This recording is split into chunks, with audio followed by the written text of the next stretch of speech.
Ini wali malamatiyah ini. Dia datang muji kita. Wali itu kalau seandainya, nih mohon maaf, seandainya bapak ibu ketemu dia tidak sholat, belum tentu dia nggak sholat. Kalau wali bener ya, kita ketemu dia kelihatan nggak sholat sama kita, itu belum tentu dia nggak sholat, Pak. Gimana maksudnya? Di antara wali-wali itu ada wali namanya wali sufi karena dia soleh. Ada wali namanya malamatiyah. Malamatiyah ini wali tapi tidak mau menunjukkan kesolehannya. Jika mereka ada di sisi kita, mereka itu ujian bagi kita, Pak. Mereka itu menguji Pak Mirwan, sholatnya nanti khusyuk atau ingat orang itu. Nanti kalau Pak Mirwan ketemu, Pak, kita lagi sholat nih depan masjid, dia berisik, dia nggak ikut sholat sama kita, padahal dia nanti sholat juga. Berisiknya bukan main. Dalam sholat Pak Mirwan bilang, ini iblis ini, laknat ente. Ada kalimat begitu, udah kemasukan iblis. Jadi orang-orang ini namanya wali malamatiyah. Apa arti malamatiyah? Adanya dia itu nguji kita bakal menghujat dia atau tidak, disebut malamatiyah. Nah, suatu kali dulu ada, saya sering cerita ini ya, Udaid Alban, murid dari Syekh Abdul Qadir Jailani. Ceritanya dinukil oleh Imam Izzuddin bin Abi Salam dalam kitabnya Zubad. Apa kata beliau? Suatu kali Qutaib Alban, di saat orang sholat di masjid, seorang qadi agung telah memimpin sholat. Tapi Qutaib Alban ini mirip-mirip kayak wali majzub. Apa contohnya ya? Habib Syekhon lah ya. Bikin berisik di luar. Maka terganggulah orang dalam masjid, hampir semua terganggu. Selesai sholat belum zikir, Assalamualaikum, Assalamualaikum, langsung orang ini berdiri, si imam ini, dan dia menerobos shaf.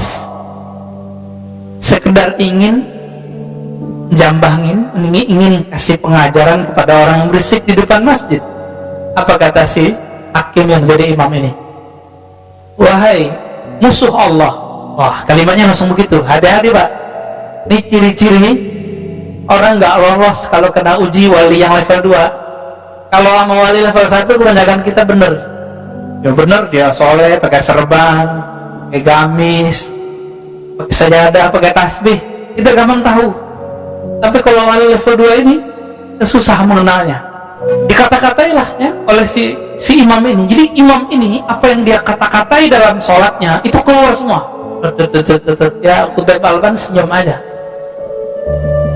Akhirnya Qutaib mengatakan, wahai Tuan Hakim, Tuan Qadi, Tuan Imam, semua gelarnya disebut, apakah engkau mengetahui semua ilmu Allah? Apa jawaban dia? Enggak. Tahukah engkau wahai Tuan Qadi, Tuan Hakim, akulah ilmu yang Allah engkau tidak tahu itu.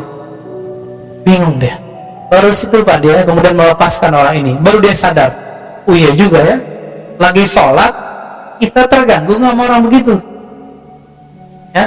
Ini kejadian juga Pak waktu saya lagi khutbah di komplek tadi sono. Orang lagi bangun di depan masjid, lagi khutbah, lagi sholat, datang dari tadi dia nggak datang. Pas kita lagi sholat, dia turunin tuh pasir. Orang turun pasir berisik nggak Pak? Masjidnya belum ditutup seperti ini, masih kebuka separuh. Berisiknya bukan main. Jadi imam. Ya dalam hati kita, waduh, ternyata Qutaib Alban zaman baru, kang pasir Pak. Habis sholat, itu muazzinnya ngutuk-ngutuk. Siapa tuh orang terlaknat yang ganggu kita sholat? Persis kalamnya seperti itu. Ini wali malamatiyah ini. Dia datang muji kita. Tapi ada wali yang ketiga, wali setan. Ya, wali setan, hati-hati Pak. Alamnya ma'rifat. Diuji sedikit dengan syariat, dia mulai menghindari. Wali itu kalau seandainya, nih mohon maaf, seandainya bapak ibu ketemu dia tidak sholat, belum tentu dia nggak sholat. Kalau wali bener ya, kita ketemu dia kelihatan nggak sholat sama kita, itu belum tentu dia nggak sholat, Pak. Gimana maksudnya? Seperti Qudab Alban tadi. Masih ingat kisah Uwais Al-Qarni yang tidak sempat pergi haji, lalu semua bekalnya dia kasih ke temannya. Ketika temannya pulang, temannya mengatakan apa? Selamat ya ente haji mabrur. Jadi temannya menyaksikan bahwa dia tawaf di Masjidil Haram. Apa itu, Pak? Jadi wali-wali Allah ini salah satu khususan mereka, Allah buat diri mereka bisa mecah. Entah malaikat kah nanti yang jadi wakilkan. Ini bukan khurafat, Pak. Kita sudah banyak kitabnya. Ya? Dan zaman ini juga ada. Nggak usah jauh-jauh. Saya punya teman baru belajar selawat, kangen raudhah. Temannya lagi di raudhah, saudaranya. Apa kata dia? Loh, kok ada saudaraku di raudhah? Pulang-pulang dia tanya, ente kemarin umroh ya? Enggak, saya di Jakarta gitu. Jadi dia menyaksikan temannya yang sedang berselawat di raudhah karena temannya lagi di Jakarta. Itu kejadian, Pak, teman saya. Ya, orangnya masih hidup, orang biasa, apalagi wali Allah yang agung. Cuma ini jangan jadi alasan juga Jumatan di Mekah. Ini jam Jumatannya beda. Kita Jumatan di sini, sono belum Jumatan. Ya, itu nggak alasan juga ya. Hanya wali-wali tertentu yang boleh kita sebut dia Jumatan di